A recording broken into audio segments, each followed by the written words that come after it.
नमस्कार, प्रणाम, हर महादेव। आप सभी के हमारे तरफ से चैनल फर्स्ट कैसन बानी रुआ लोग। उम्मीद बा कि रुआ लोग के दिन दशा अच्छा हो, सबे तरक्की करे, सबे आगे बढ़े। और रुआ लोग से एगो सविनय निवेदन बा हमार, एगो छोट बच्चा बा जरा के प्यार से हमने ललुआ कहनी, मिथिलेश उर्फ ललुआ ऑफिशियल एगो चैनल बा। ये छोट बच्चा के चैनल आओ बाबू, छोट बच्चा के चैनल है, ये बहुत ही अच्छे गीतकार। क्या नाम होता है बापू पापा के?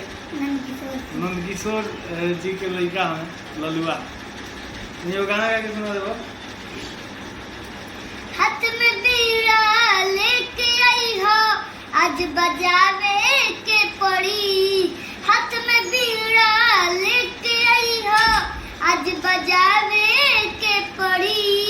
ललुआ गावो तारे माई लजबा चावे के पड़ी। कोशिश अच्छा कर रहा है लड़का, बहुत ही प्यारा आवाज है।